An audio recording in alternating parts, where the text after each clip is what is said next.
सत्कार किया। देखो भक्ति अगर करनी है मेरी माँ तो मन को बदलना पड़ेगा, है ना? बदलना पड़ेगा कि नहीं? प्रेम से बोलो। एक जनाबाई नाम की महिला थी, है ना? बड़ी भक्तिन थी, ठाकुर जी की विठ्ठल विठ्ठल कहती रहती थी।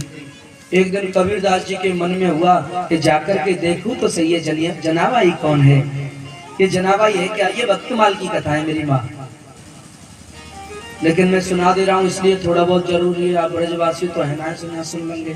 प्रेम से बोलो। जनाबाई भगवान की बहुत बड़ी भक्तिन थी, विठ्ठल विठ्ठल गाती रहती थी। एक दिन कबीरदास जी ने सोचा, मैंने सुना है जनाबाई बहुत बड़ी भक्तिन है, मिलकर के कहूं दर्शन तो करूं। कबीरदास जी पहुंचे, एक पड़ोसी से कंडों के ऊपर लड़ रही थी। पड़ोसी ने 2 कंडे उसके उठा लिए, इसके ऊपर लड़ रही है। कबीरदास जी बोले, ये कैसी भक्तिन है, कंडों के ऊपर जो लड़ रही है? ध्यान देना, ये मजाक वाली बात नहीं, इसमें कितना गूढ़ रहस्य, ध्यान देना मेरी माँ। कंडों के ऊपर लड़ रही है। कबीरदास जी के मन में विचार है, ये कारण क्या है, क्यों लड़ रही है? जाकर के पूछा, देवी क्या बात है? इसने मेरे कंडे चुराए हैं। वो बोला कि मैंने तेरे 2 कंडे चुराए हैं, देवी 4 ले ले। बोले मुझे नहीं चाहिए, मुझे मेरे कंडे चाहिए। जिद पर अड़ी है।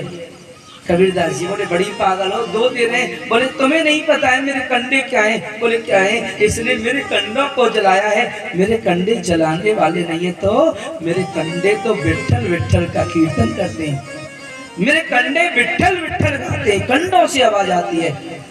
कबीरदास जी ने कहा, सत्य कहती है क्या? उठा करके कंडा कान पर लगा करके देखा, अंदर से ध्वनि निकल रही है, विठ्ठल विठ्ठल विठ्ठला, विठ्ठल विठ्ठल विठ्ठला, विठ्ठल विठ्ठल विठ्ठला, विठ्ठल विठ्ठल। कबीरदास जी जनाबाई के चरणों में लेट गए। वाह देवी, तेरी भक्ति के लिए तेरे कंडों से भगवान का कीर्तन होता है। भक्ति करनी है तो ऐसी कि कड़कड़ बोले केवल राम राम, है? भक्ति ऐसी थोड़ी नहीं होनी चाहिए। हम तुम दिखावे की भक्ति करें, लंबा तिलक छापे न लगाए के बैठ जाए तो क्या भक्ति कर रहे हैं हम लोग? प्रेम से बोलो।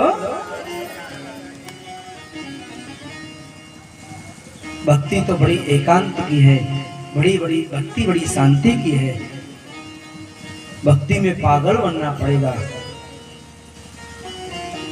आज भगवान कन्हैया बैठे बैठे सोच रहे थे कि कुछ समय के बाद मुझे ये वृंदावन छोड़ करके जाना होगा, क्यों ना मैं समस्त गोपियों को दर्शन दे करके तब यहाँ से जाऊं।